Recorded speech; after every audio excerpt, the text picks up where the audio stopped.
안녕하세요. 그녀의 북살롱 미셸입니다. 네, 오늘은 아주 좋은 책을 소개해 드릴 거예요. 제목이 단순한 기쁨입니다. 아베 피에르라는 신부님이 쓰신 책이에요.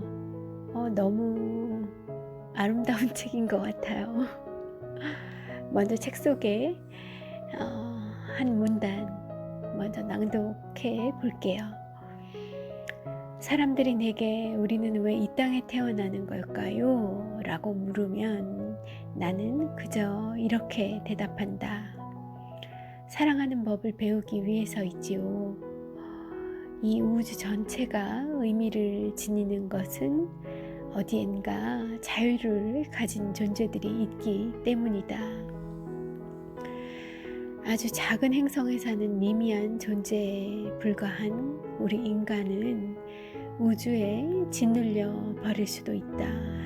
하지만 인간은 자신이 죽는다는 사실을 알기에, 사랑하면서 죽을 수 있기에 우주보다 위대하다.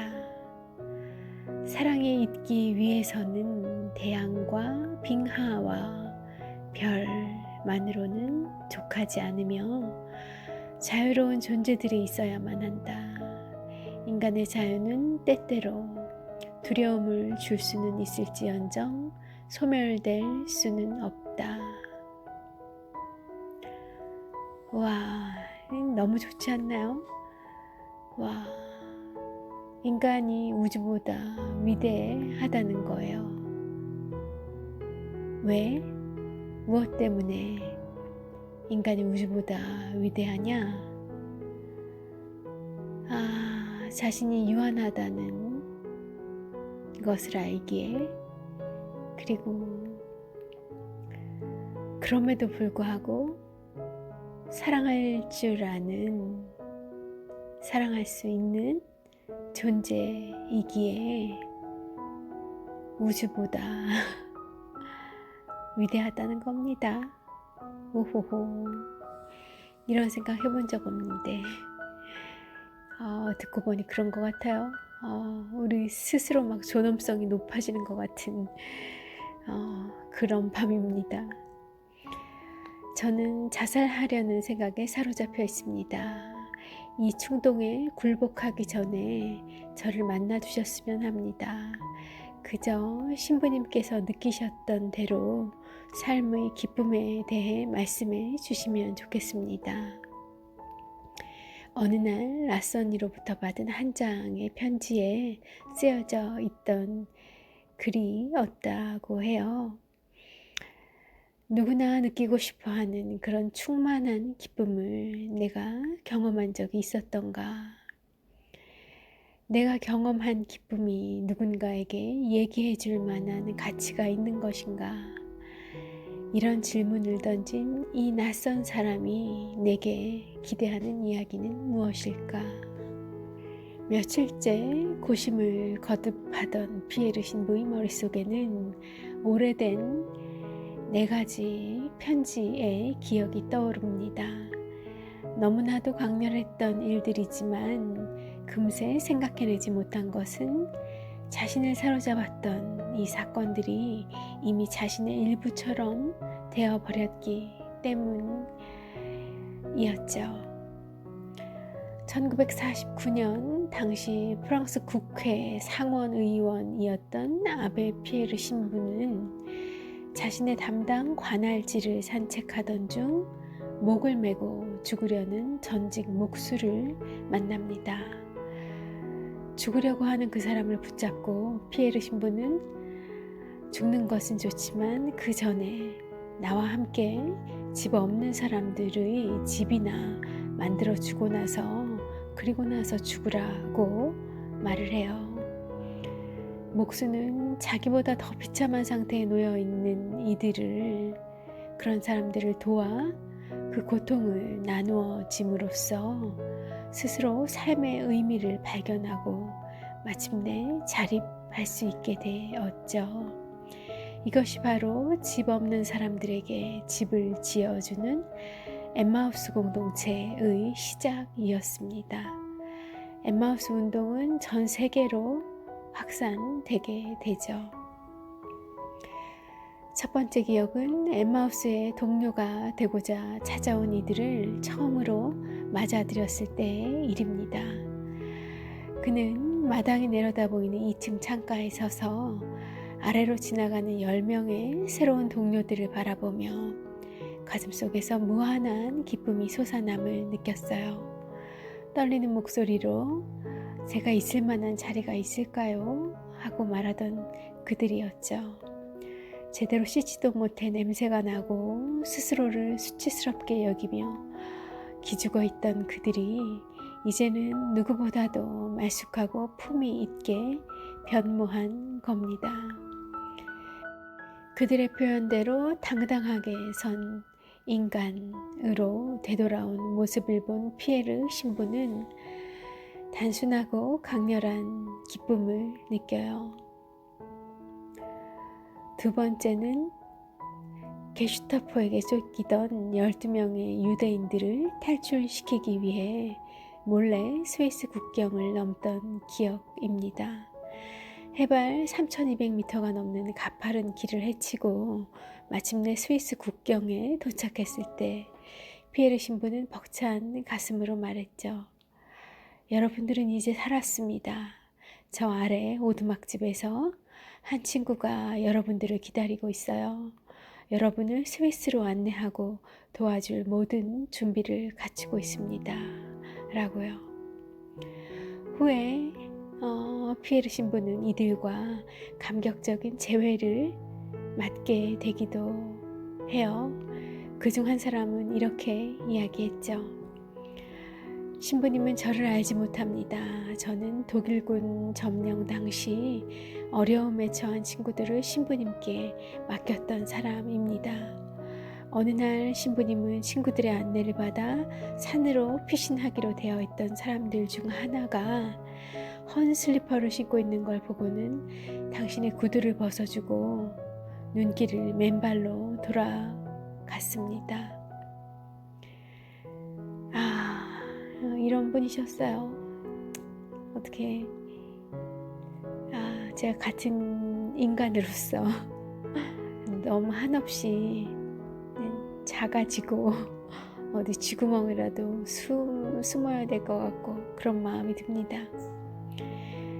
어려움에 처한 이들을 위해 긴급주택을 지원하고자 정부의 10억 프랑의 대출을 요구하던 시절의 기억이 바로 세 번째 기억인데요. 정부는 다음에 라고만 얘기하며 차일피일 답변을 미루고 있었어요. 그러던 와중에 어린아이 한 명이 얼어 죽고 곧이어 집세가 밀렸다는 이유로 다락방에서 쫓겨난 노파 한 분이 길에서 동사하는 일이 벌어집니다. 이 일로 여론은 급격히 피에르 신부 편이 되었고요. 국회의원들은 특별 회기를 소집해서 허겁지겁 모여들었고 불과 한 달 전에 10억 프랑의 대출조차 거절했던 이들이 이날 100억 프랑을 가결했습니다. 그 돈으로 프랑스 전역에 1만 2천 채의 주택을 지을 수 있게 된 거죠. 자신의 의견에 동조하던 두 의원이 사무실로 허겁지겁 달려와 됐어요. 100억 프랑을 얻어냈어요. 하고 말했을 때 그 기쁨이란 어땠을까요? 뭐 프랑스나 대한민국이나 비슷한 것 같습니다. 그래도 우리네 국회의원들보다 프랑스 국회의원들이 조금은 더 낫지 않을까 하는 생각을 하고 있었는데 프랑스도 뭐 크게 다르진 않은 것 같다 하는 생각 들고요. 자, 또 다른 기억으로 넘어가 볼게요. 피에르 신부는 집을 한 채 지어 주었던 사람도 떠올랐어요. 신부님, 아내와 아이들이 사라졌어요 라며 하며 달려온 한 남자가 있었죠. 사람들을 동원해 24시간 만에 찾아낸 그의 아내와 아이들은 강가에서 오들오들 떨고 있었어요. 강에 뛰어들어 목숨을 버리려 했지만 차마 그럴 수 없어서 먹지도 자지도 못한 채 그 자리에 꼼짝 않고 서 있다 보니 아이들은 거의 얼어 죽기 직전이었고요. 여인은 임신까지 한 상태였었는데 말입니다. 그런 극단적인 생각을 할 수밖에 없는 상황이었겠죠. 그들은 지하 창고에 살았어요. 창문도 물도 화장실도 없었죠. 용변은 신문과 병에다 본 뒤 이웃 건물의 쓰레기통에 버렸다고 합니다.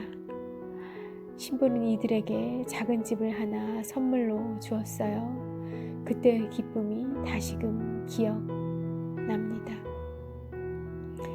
얼마 후 그 편지를 보낸 사람, 서두에 소개해드린 그 편지요. 그와의 만남이 이루어졌죠. 긴 대화를 나누지 못했지만 그는 이틀 뒤에 이런 편지를 남기고 떠났습니다. 여기에 오기 전에는 이런 일들이 가능하리라고는 상상조차 못했습니다. 그동안 인간들 간의 사랑에 믿음이 존재한다는 그 어떤 징표도 보지 못했었습니다. 그런데 그 믿음은 분명 존재하며 우리가 시간만 낸다면 세상에서 무엇보다도 소박하고 자연스러운 그 믿음을 만질 수 있고 느낄 수 있고 호흡할 수도 있습니다. 이 수도원은 사랑의 증거요. 이 순간과 영원의 명백한 증거입니다. 라는 편지를 남기고 그는 떠났습니다. 피에르 신부의 말씀 좀 들어볼게요. 나의 긴 생애를 수놓은 이 현실적이면서 기이한 기쁨들에 대한 기억은 인간이 광대한 지평과 무한한 공간을 갈구하는 존재인 동시에 마치 상처 입은 독수리처럼 진정한 비상을 할 수 없도록 구속받는 존재임을 말해주고 있다라고요.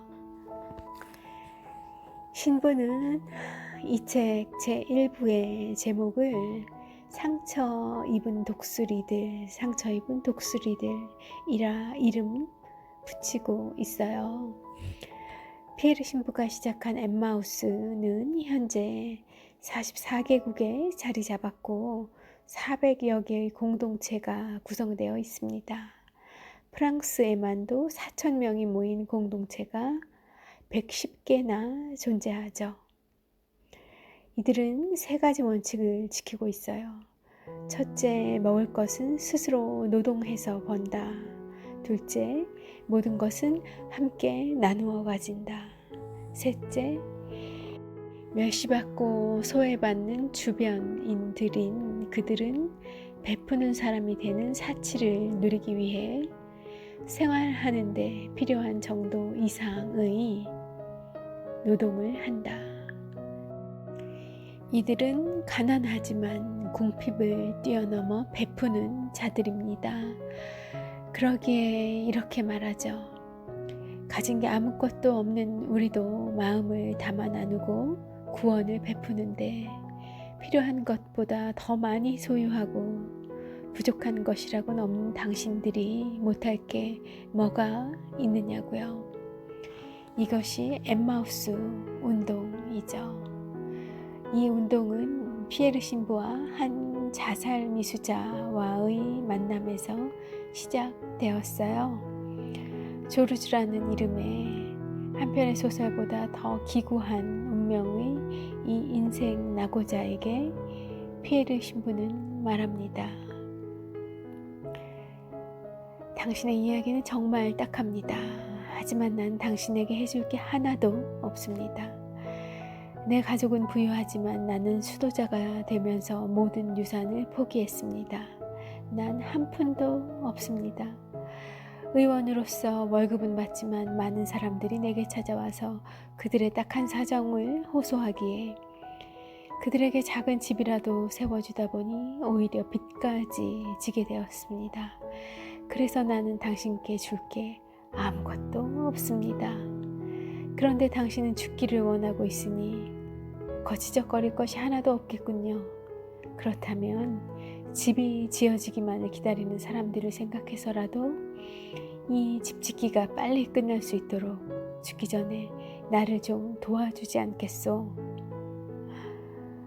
조르주는 그러겠다고 했죠. 그는 인생 낙오자였는지는 몰라도 신부가 집을 지을 때 그를 도와 나무 판자를 나르는 데는 쓸모가 있었거든요.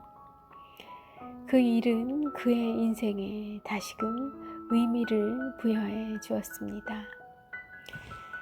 그는 조르주는 이렇게 말하죠. 신부님께서 제게 돈이든 집이든 일이든 그저 베푸셨다면 아마도 저는 다시 자살을 시도했을 겁니다. 제게 필요한 건 살아갈 방편이 아니라 살아갈 이유였기 때문입니다. 그 후에 조르주 그는 자신보다 더 가난하고 더 불행한 이들을 도우며 살아가게 되고요. 절망자에서 구원자가 된 거죠. 엠마우스는 이렇게 만들어졌습니다. 자살 미수범, 아내 하나에 남편이 둘인 가족, 아내와 아이를 두고 외인 부대에 지원해버린 사람처럼 상처 입은 영혼들과 더불어 탄생했던 겁니다. 책 속에 수록된 문장 좀 더 읽어드려 볼게요. 나는 인간의 마음이 상처 입은 독수리와 같다고 여깁니다. 그림자와 빛으로 짜여져 영웅적인 행동과 지독히도 비겁한 행동 둘 다를 할 수 있는 게 인간의 마음이에요. 광대한 지평을 갈망하지만 끊임없이 온갖 장애물에, 대개의 경우는 내면적인 장애물에 줄곧 부딪히는 게 바로 인간의 마음인 거죠. 피에르 신부는 절망한 사람들을 당당히 선 사람으로 바꿔놓는 변화, 자신들을 위한 작은 집이 완성되면 금세 희망을 되찾는 기적 같은 체험을 겪으면서 세상에는 되는 일이 있고 안 되는 일이 있다고 그동안 믿어왔던 그 생각이 송두리째 흔들리는 걸 느끼셨다고 해요. 가치관의 혼란을 느끼던 그에게 복음서와 예수는 새로운 희망을 갖게 해 주었습니다.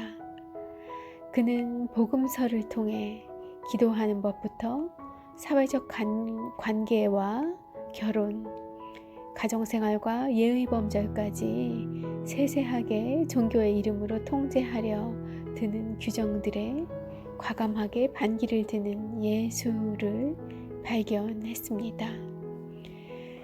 상처 입은 독수리들을 만나 그들에게 다시 희망을 주던 예수를 보았죠. 그가 함께 살고 있는 깨지고 찌부러지고 상처 입은 사람들은 예수가 만났던 그 사람들과 너무도 닮아 있습니다. 1900년대 프랑스에 나타난 예수의 모습을 보는 것 같기도 하네요. 그렇지만 엠마우스 운동의 공동체들은 종교나 종파와는 무관합니다. 그들은 신자예요? 교회에 다닙니까? 라고 묻지 않아요. 좌파예요? 우파인가요? 라고도 묻지 않으며 당신은 진보인가요? 보수적인가요? 라고도 묻지 않습니다. 처음 오는 사람이 있으면 그저 배고프세요? 졸립니까? 샤워하시겠어요? 하고 물을 뿐이죠. 자, 책 속의 문장 다시 조금 읽어드리죠. 분명히 말하지만 그들 가운데 아주 적은 수만이 신앙생활을 한다. 하지만 그들은 우리가 복음서에서 끄집어낸 이야기들을 들려주면 좋아한다. 그 이야기들을 통해 그들은 예수께서 건강한 자들과 관례를 잘 따르는 자들을 위해 온 것이 아니라 가난한 자들, 길 잃은 자들, 죄인들, 의심하는 자들을 위해 왔다는 사실을 알게 된다. 피에르 신부는 복음서가 들려주는 내용 또한 우리 모두가 상처 입은 독수리들이라는 것을 확인시켜 준다고 보고 있습니다. 우리는 자유와 존엄과 광대한 지평과 행복과 건강과 형제를 갈구하지만 동시에 두려움과 수치심과 낙담과 추위와 전쟁과 질병 속에 살고 있기 때문이죠. 프랑스에서는 매년 설문조사를 통해 가장 좋아하는 프랑스인을 뽑아 순위를 매긴다고 해요. 피에르 신부는 8년 동안 7차례나 1위에 올랐다고 합니다. 신부님에 대한 프랑스인들의 사랑과 존경을 짐작하게 하죠. 그는 상류층 가정에서 태어나 19살에 모든 유산을 포기하고 수도자의 길을 간 사제요. 레지스탕스에 가담한 투사였으며 50년 넘게 빈민과 노숙자, 불황자와 함께한 가난한 이들의 대부였습니다. 피에르 신부의 이런 면모는 프랑스인들이 뽑은 금세기 최고의 휴머니스트라는 말로 집약될 수 있을 것 같아요. 그는 신부님은 한평생 행동하고 실천하는 사람이었죠. 교회와 성직자의 오류를 지적하고 현행법을 어기면서까지 집 없는 자들에게 집을 지어 주었습니다. 세상의 빈곤에 맞서 직접 쓰레기를 주운 돈으로 그들을 도왔고요. 때로 방송에 출연해 격하게 분노하는 모습을 보이기도 한 그는 이렇게 이야기했었죠. 나는 자주 화내는 인간은 아니지만 인간을 무너뜨리는 무언가에 대해 비난해야 할 때가 되면 화를 내기도 한다고요. 이 같은 성스러운 분노를 일으키는 것은 사랑이고 이 둘은 서로 분리할 수 없는 것이라고 말하셨다고 해요. 그의 삶은 1989년에 세자르 영화상을 수상한 영화 겨울 54에서 자세하게 다루어졌습니다. 그가 사랑을 실천하는 사람이었기에 그의 메시지들은 원론적이고 단순한 것일지라도 결코 공허하거나 평범하게 들리지 않아요. 그는 이야기합니다. 타인은 지옥이다 라고 사르트르는 썼다. 나는 마음속으로 그 반대라고 확신한다. 타인들과 단절된 자기 자신이야말로 그것이야말로 지옥이다. 그리고 또 이렇게도 말하시죠. 유일한 신성 모독은 사랑에 대한 모독뿐이다 라고요. 피에르 신부는 희망과 소망을 혼동해서는 안 된다고 말씀하세요. 우리는 온갖 종류의 소망을 가질 수는 있지만 그러나 희망은 오로지 단 하나뿐이라고요. 사람들은 약속 시간에 맞춰 상대방이 오기를 바라고 시험에 합격하기를 바라고 전쟁터에 평화가 찾아오기를 바라는데 이것들은 개개인의 소망일 뿐이다. 소망인 거고요. 희망은 아니라는 겁니다. 희망은 다른 거죠. 희망은 삶의 의미와 연관되어 있습니다. 희망이란 삶의 의미가 있다고 믿는 것이죠. 삶의 어두운 곳에서 고난을 겪는 이들에게 구원의 희망을 일깨워준 피에르 신부. 그는 삶의 궁극적인 답을 주기보다는 공식을 가르쳐 주는 사람이었습니다. 그가 전해주는 공식에 자신의 삶을 대입해 보면 스스로도 잘 살 수 있겠다는 자신감을 얻게 되죠. 이런 고마운 일이 세상에 또 없을 것 같습니다. 우리 주위에도 이런 분들이 많이 있으실 것 같아요. 그죠? 우리에게 많이 알려져 있지 않지만 분명히 어두운 음을 밝히고 있는 그런 분들이 곳곳에 계실 겁니다. 피에르 신부님은 말해요. 삶이란 지구의 아름다움을 추구하는 작업장과도 같다고요. 하지만 거기엔 한 가지 조건이 있어요. 사랑을 베풀어야 한다는 조건이 바로 그것입니다. 최선을 다해 사랑을 베풀기 위해 있는 힘껏 노력해야 한다는 조건이죠. 2007년 1월 94세의 나이로 피에르 신부는 하느님 곁으로 떠나셨습니다. 그의 장례 미사가 프랑스 대통령까지 참석한 가운데 파리의 노틀담 대성당에서 엄수되었어요. 그분의 유언은 이것이었습니다.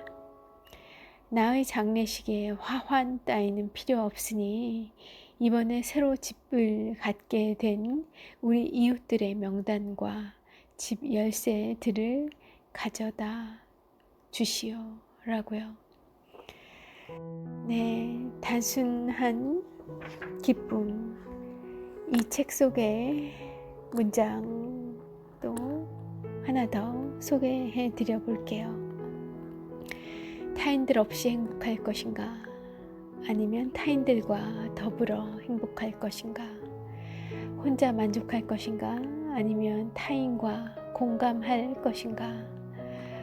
공허한 말에 만족하지 말고 사랑하자. 그리하면 시간의 긴 어둠에서 빠져나갈 때 모든 사랑의 원천에 다가서는 우리의 마음가짐은 타는 듯 뜨거우리라.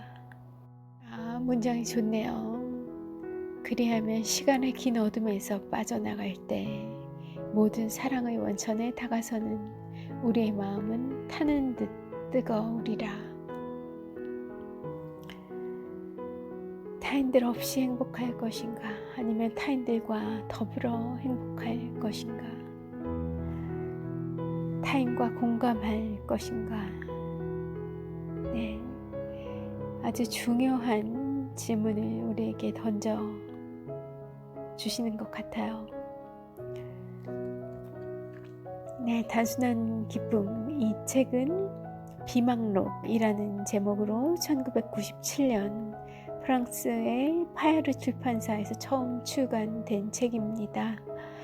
프랑스인들이 가장 사랑하는 인물이라는 명성 그대로 출판과 동시에 온 국민으로부터 뜨거운 주목을 받았던 책이고요. 2001년 백선희님의 번역으로 마음산책이라는 출판사에서 편찬된 책이기도 합니다. 국내에 소개된 피에르 신부의 또 다른 책으로는 아흔의 노사제가 엮은 피에르 신부의 고백과 그리고 세상을 살아갈 이들에게 전하는 마지막 당부를 통해 삶에 대한 깊은 이해와 감사를 되새기게 하는 피에르 신부의 유언, 그리고 이웃의 가난은 나의 수치입니다 라는 멋진 제목만으로도 충분한 감동을 불러일으키는 그런 책이 또 한 권 있고요. 또 당신의 사랑은 어디 있습니까? 라는 책, 이런 책들이 피에르 신부가 우리에게, 인류에게 남겨주신 당부의 이야기, 함께 살아나가는 지혜, 행복한 생의 비밀, 행복의 비밀, 인류에게 큰 선물을 남겨주시고 가신 것 같아요. 어떻게 제가 시작할 때 말씀드린 것처럼 너무 좋은 아름다운 책 같지 않으신가요?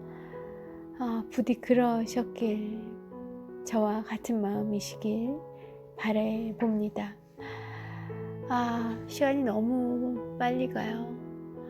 언제 주말이었나 일요일이었나 싶었는데 어느새 일주일에 또 반환점을 돌고 다시 주말로 가는 그 새벽을 열고 있네요. 이제 막 자정이 넘었으니까 이제 목요일인 거예요. 정말 시간이 빠르다는 생각을 요새는 너무나 많이 합니다. 하루하루 더욱 소중한 것 같고, 오늘 하루도 행복해야지. 시간이 너무 많이 빠르게 가니까 이 가는 시간을 붙잡을 방법은 없고, 그저 나에게 주어진 시간 잘 누려야겠다 하는 그런 마음으로 아침을 맞아요. 그렇게 하루를 열고 있습니다. 미셸은요. 여러분의 내일 하루 어떠실지 모르겠어요. 비 소식도 있는 것 같더라고요.